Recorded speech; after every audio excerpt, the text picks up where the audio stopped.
morning. This is Humanity Meets Business, Business Therapy with Christine Savo. I am so excited to announce my guest today, Eric Christianson. He is an acclaimed documentarian who has built his life's work around socially responsible filmmaking that educates, inspires, and most importantly, heals.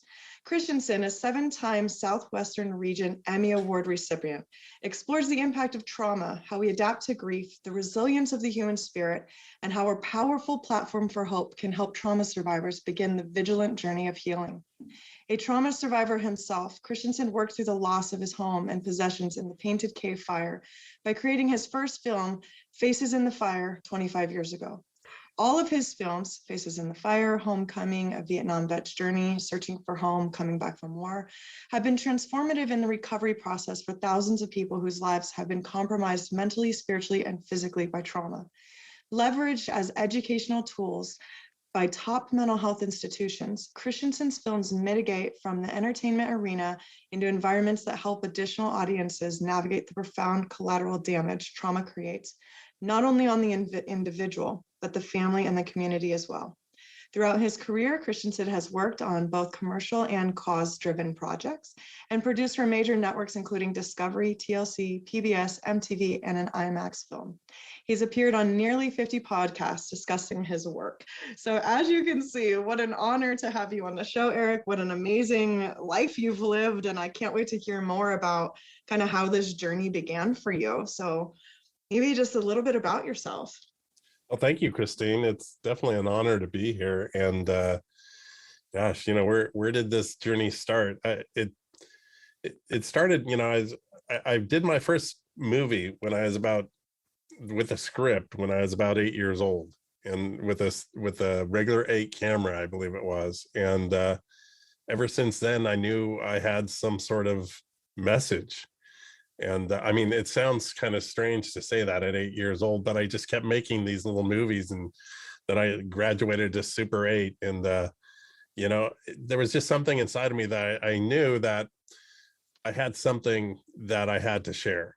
And I really wasn't really too sure what that was, for quite a long time. And then about 30 years ago, in June 27th, 1990, I was working as a editor and a director, and mainly doing a lot of editing and high-end projects and things. I was living in Santa Barbara, and the Painted Cave fire disaster swept through town, and it destroyed over 400 homes, including mine.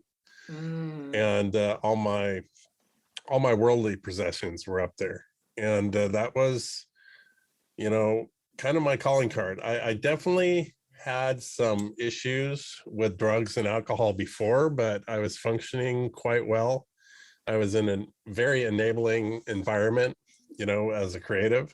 Mm-hmm. And that really kind of brought me to my knees. And for seven months after that fire, again, this was over 30 years ago. Actually, it's 32 years ago now.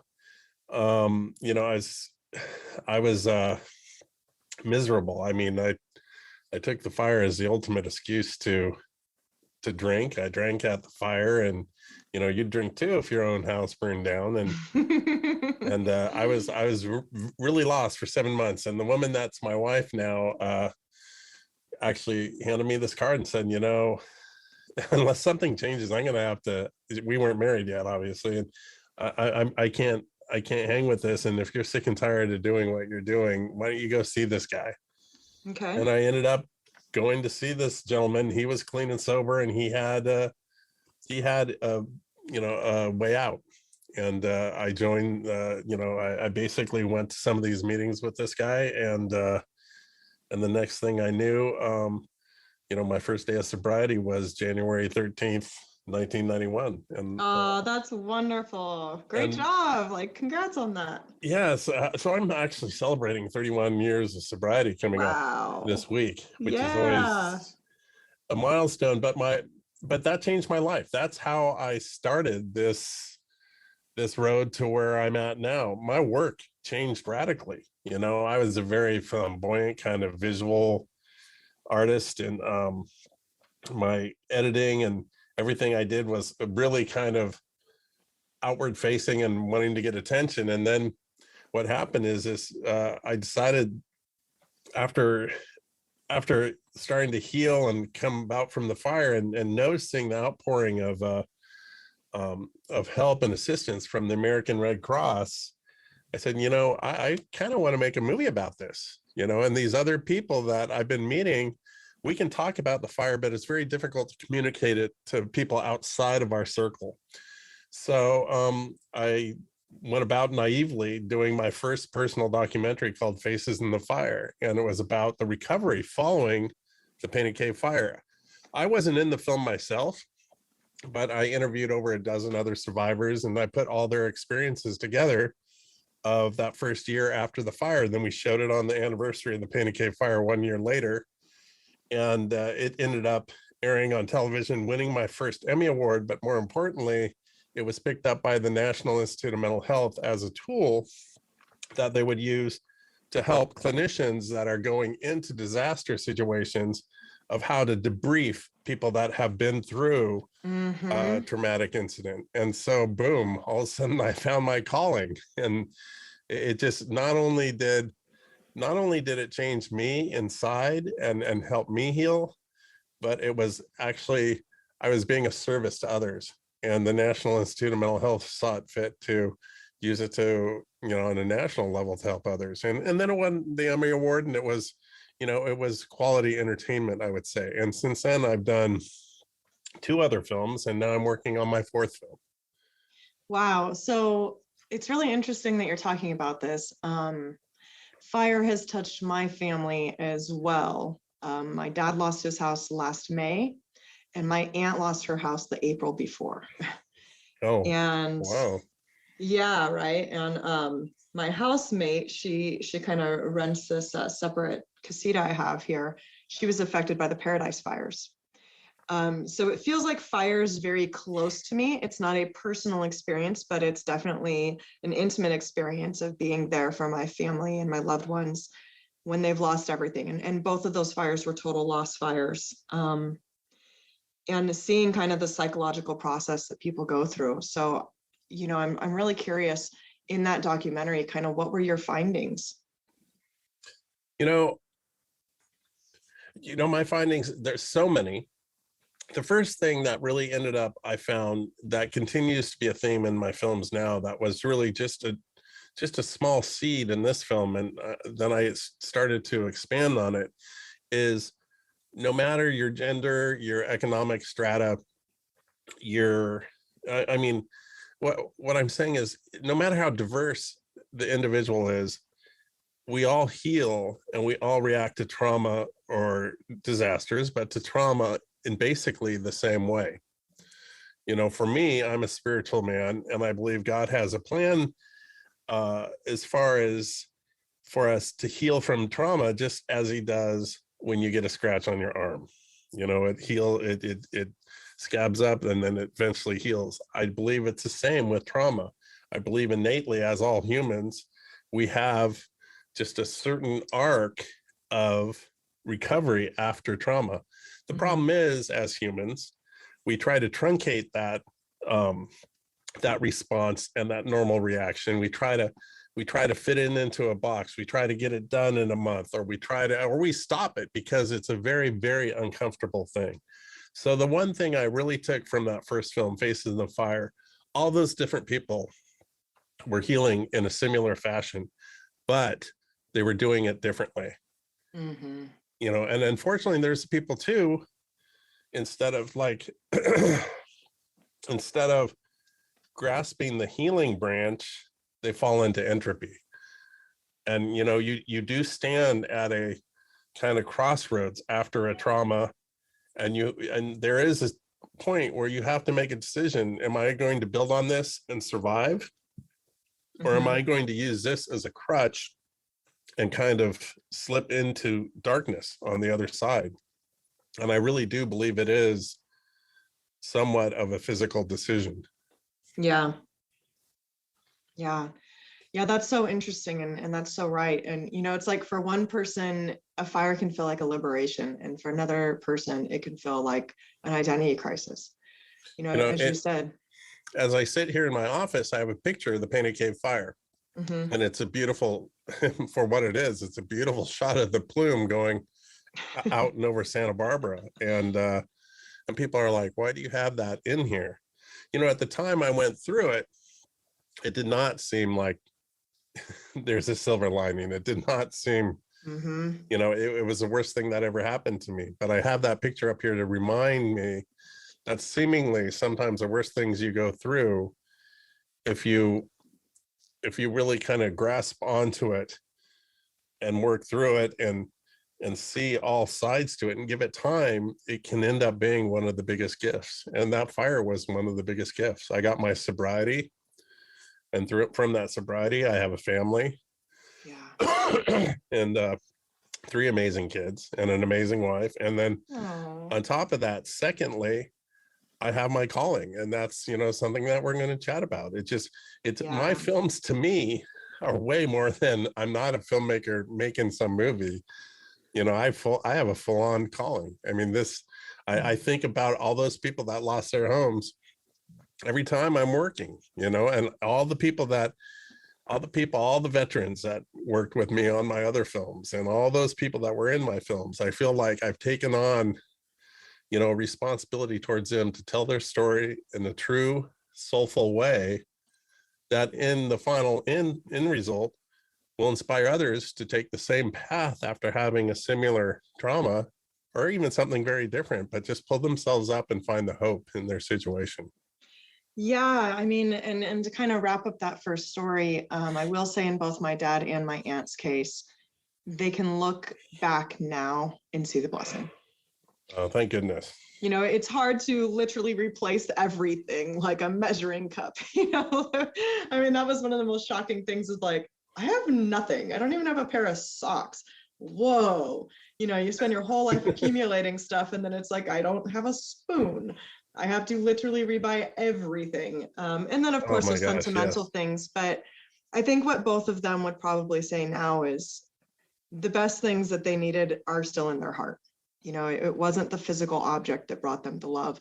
It was the memory of it, and they still have the memory of it. So another way of coping with those big losses, you know. Yeah, it's kind of funny. When my kids were little, we lived in a place that we actually had to evacuate a couple times because the fires would come close to us. And I guess I was kind of flippant. I'm like, well, it's all just physical things. It's all just material things. If we grab the pictures and we have the dogs and we're all together, we're okay. And I would always tell the kids that, and I really meant it. And I think it really sunk into them. Mm-hmm. Because I'd been through it before. It's all stuff. Yeah, exactly. It's stuff, and it's kind of like, where it's kind of funny how we attach to our physical environment like that. So getting back to kind of the topic of a calling, and how this is your calling, and how, you know, when you make your documentaries and you do your storytelling, it's so much more than just the action of, right? What is it to you? Oh my gosh. You know, I'm right in the middle of it now too. And I'm in the post-production phase of my new film, Unmasking Hope, which is the spiritual cousin to all my other films. And it's about surviving traumas, all sorts of different traumas, not just a disaster or military related trauma. And so what does it mean to me? I wish it was shiny and it was kind of like romantic, and it literally is, you know, day to day putting one foot forwards and creating something. And it's that drive and holding that drive or that spark in your heart every day to progress a little bit further. And you know, things that really drive you and help that spark and ignite it and keep it going are talking to people like you that understand what my work is.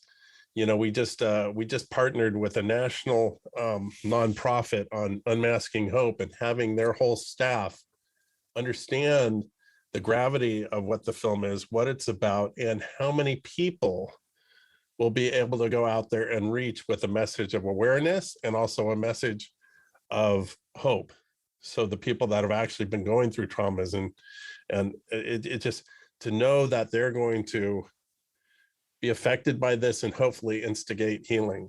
those are the things that keep me going. But I kind of shrink back to, the day to day, coming into the edit suite every day, and I don't have a big staff. It's just me, and I have an intern and two associate producers, and I really don't physically see them too often. It's in that internal spiritual drive that keeps me going to do this. And it's not, I'm not wearing my hair shirt, as they say, but it's not easy. It's like the fundraising, the disappointments. It's like my last film, Searching for Home, coming back from war, took 8 years to make.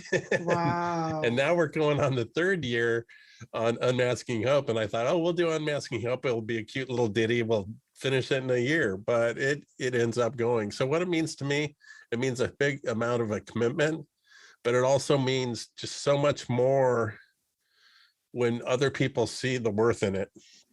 Other people join you on this walk. And then eventually when you do actually have a product and it gets out there, to go to the screenings and see the people and see their faces and see either the education and the awareness these films bring, or see the aspiration. And I say aspiration because they aspire.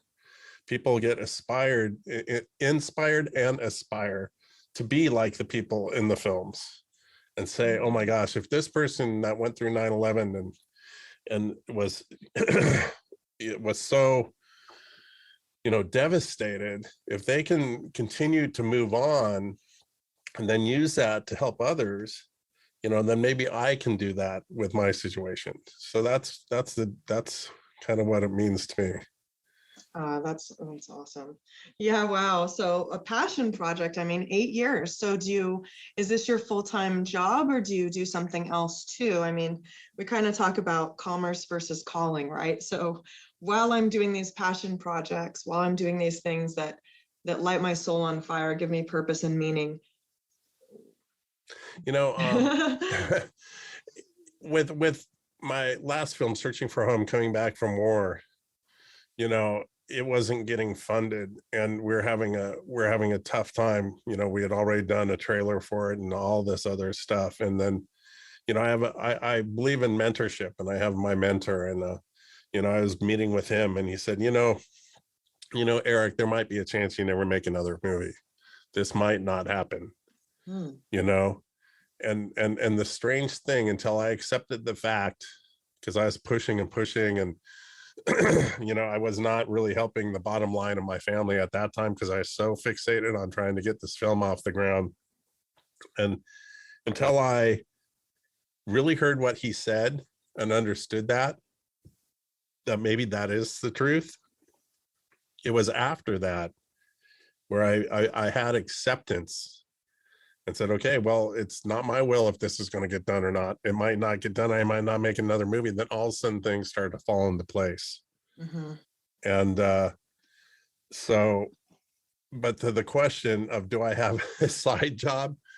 Yes. And I also have an amazing partner in my wife who sees this as what you would say, in a way, it is our mission and our ministry. She sees that.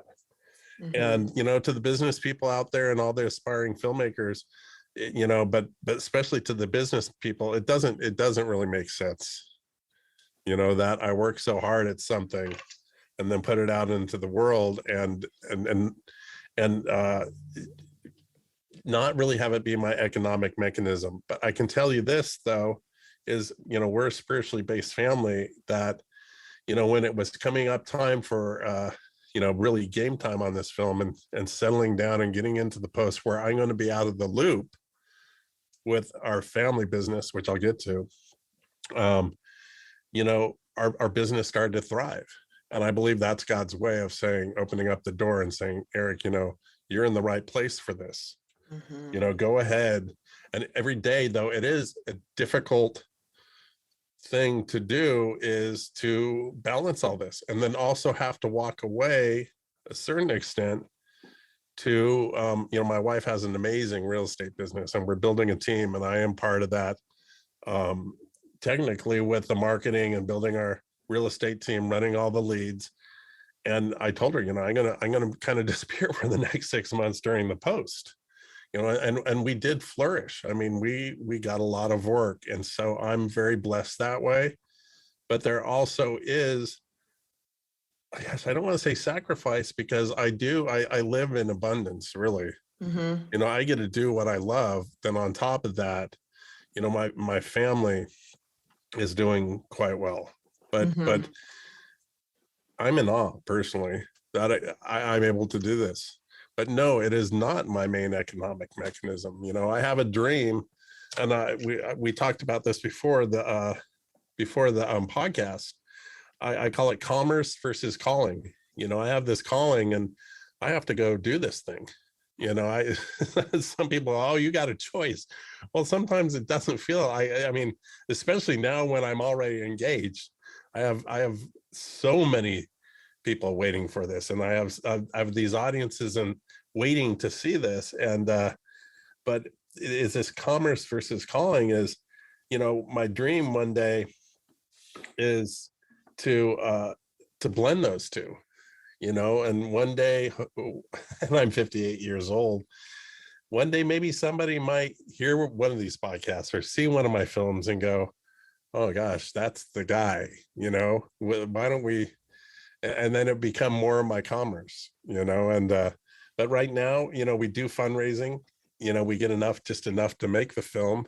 Sometimes I get to pay myself. I pay all the people around me. I do ask for favors. I was going to say I don't ask for favors, but I have some amazing people I work with, from my composer to my sound supervisor to my producers and my PR person.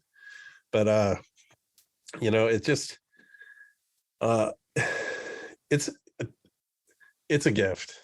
It really is, to be able to do this, So yeah, and do it at the level I'm doing it. I mean, right. I have two New York Times reviews now. Maybe this might be my third one. Who knows? Great. But those are fun things to collect. But it's what, I have the gift of like being able to say, I know why I'm here. Mm-hmm. It's because of this function that I carry out by making these films. And Yeah. so, there's two economies in my life. There's the real economy, where all the adults live. And then there's, but this isn't that, I make that as a joke. There's the material economy that we all live in. And yeah, you need money. There's no doubt, and my wife and I went through times where it was very tough. And but then there's God's economy, the spiritual economy. And I like to say it's God's economy, which the payback is completely different. The payback is changed lives. And I have a lot of stories about changed lives. And I gotta be, oh, now I'm getting all emotional. I gotta be front row to that, Yeah. And I'm not saying that I did it. I had huge parts in changing a lot of people's lives, but it's really, I'm the messenger. And so Right. I get to serve that purpose. Kind of So like the vessel in a way, right? Like it comes through you, but with your skills and talents, you're able to showcase and like you said before, help people heal. And exactly. not only the people that you're working with in your films, but the people watching. And so And kind of what yeah, I'm hearing you say is when it comes to commerce or calling, it's both. It's do both. it's do both. Yeah. And try to juggle it, and it's like we were laughing a little bit before we got on air here with, there's so many, it's so easy to post something on Facebook and say, follow your bliss and do this and help others.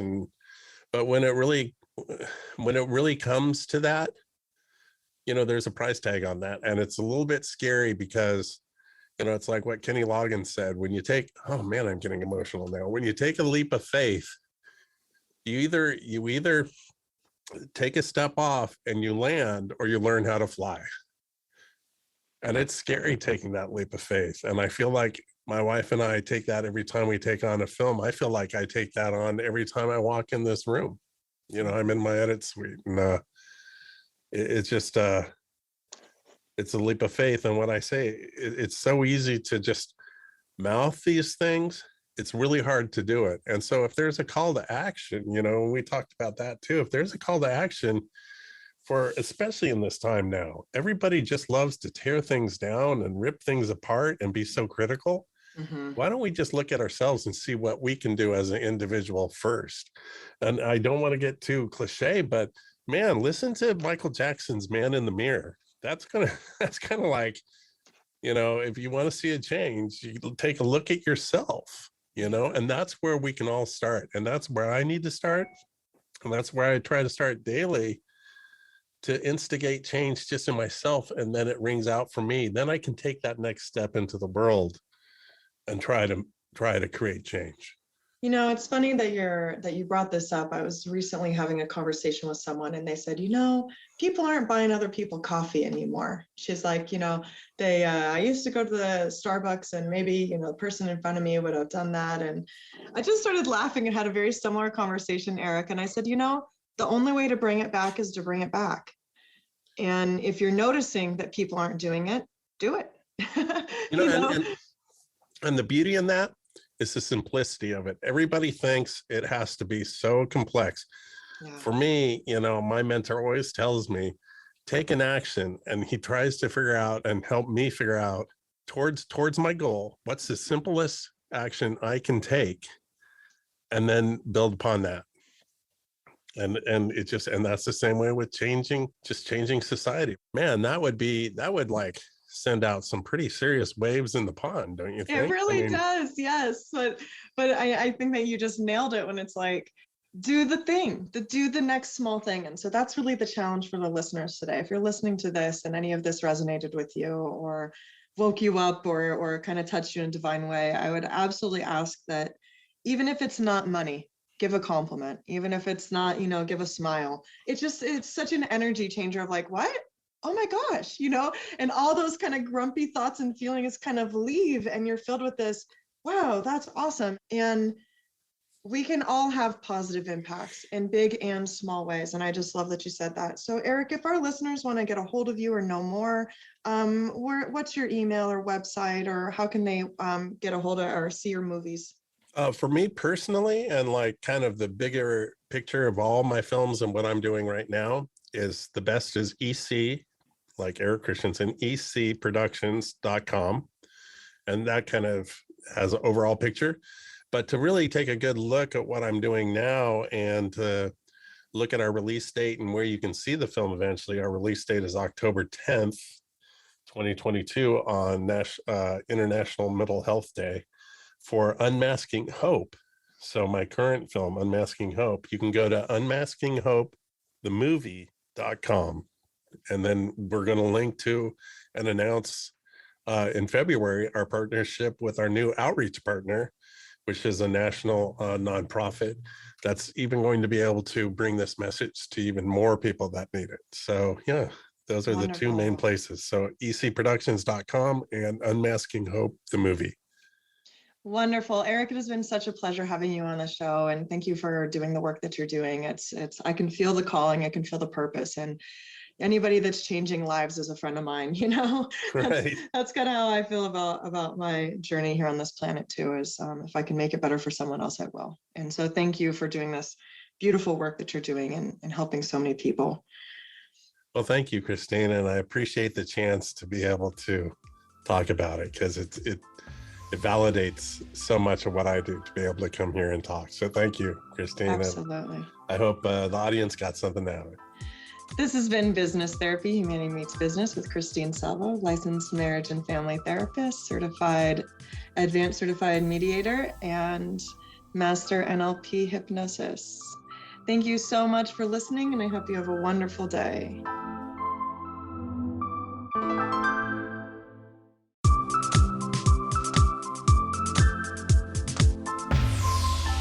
Good morning. This is Humanity Meets Business, Business Therapy with Christine Salvo.